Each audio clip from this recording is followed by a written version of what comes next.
UP में कहावत है, सास चंगी होवे या ते दीवार ते टंगी होवे।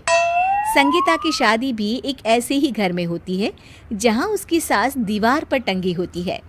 ससुर और पति शादी के पहले दिन उसे सास के फोटो के सामने ले जाते हैं, जहां ससुर जी कहते हैं, बेटा बेटा संगीता, ये तुम्हारी सास थी, बहुत नेक और भली, लेकिन थोड़ी गुस्सैल थी। गुस्सा आने पर सब तहस नहस कर देती थी, पर अब ये इस दुनिया में नहीं है। हाँ संगीता, माँ होती तो तुम इनकी कोई बात टाल नहीं सकती थी, वरना तो माँ घर में भूचाल ले आती। संगीता मन में खुश होती है कि अच्छा है कि ऐसी औरत अब इस घर में नहीं है, लेकिन दिखावे के लिए वो जैसे ही सास की फोटो के सामने हाथ जोड़कर खड़ी होती है, ये क्या? सास उसे देखकर मुस्कुराने लगी। संगीता आंखों को मलकर एक बार फिर से देखती है, लेकिन फिर सास के चेहरे का भाव, भंगिमा यानी एक्सप्रेशन बिल्कुल बदले होते हैं। वो अपने पति और ससुर को कहती है, माँ की तस्वीर तो स्माइल कर रही है। ना ना बेटी, ये कैसे संभव है? जरूर तुम्हें कोई गलती हुई होगी, ऐसा कैसे हो सकता है? लगता है तुम शादी की सारी फॉर्मेलिटी करते करते थक गई हो, तुम्हें आराम की ज़रूरत है संगीता। खैर, सारे संगीता की बात को इग्नोर कर कमरे में चले जाते हैं। वैसे सास की फोटो पर एक्सप्रेशन एक के बाद एक बदलते ही रहते हैं। सुबह होती है, पति और ससुर को काम पर भेजकर संगीता कमरे की सफाई करने में लग जाती है कि तभी उसे आवाज़ आती है, टेबल ठीक से साफ करो। ऐसे भी कोई टेबल साफ करता है? इससे अच्छा तो ये गंदा ही था। किसी औरत की आवाज़ सुन संगीता दंग रह जाती है और सोचने लगती है कि आवाज़ कहाँ से आई।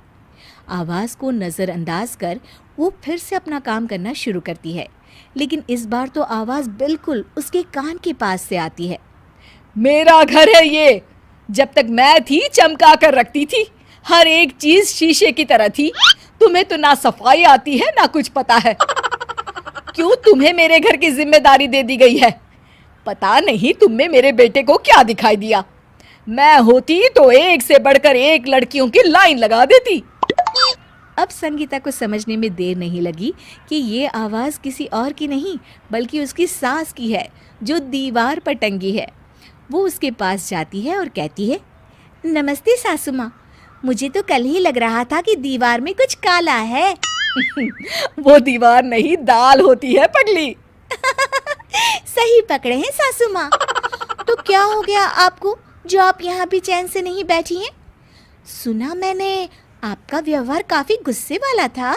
चुप रह तू, ज्यादा बकर बकर ना कर। घर का काम करना तो आता नहीं, आई है मुझसे बहस करने। हाँ देखिए सासू माँ, मैं आपसे साफ साफ कह देती हूँ, मुझसे पंगा लेने की कोशिश मत करिएगा।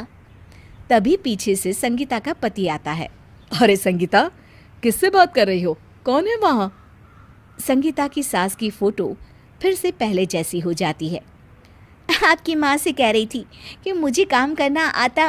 अरे संगीता, माना सास के ताने हर बहू को अच्छे लगते हैं, लेकिन यहाँ तो माँ है ही नहीं, तुम तो फोटो से ही।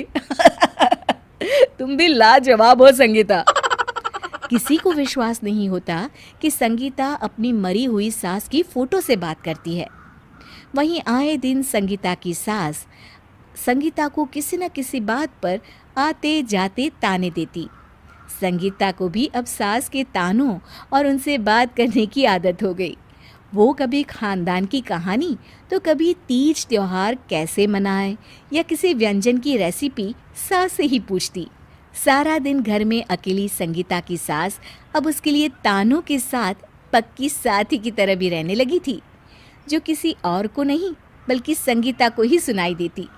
तो देखा आपने, सास बहू का रिश्ता हर रिश्ते से ऊपर होता है, फिर चाहे वो खट्टा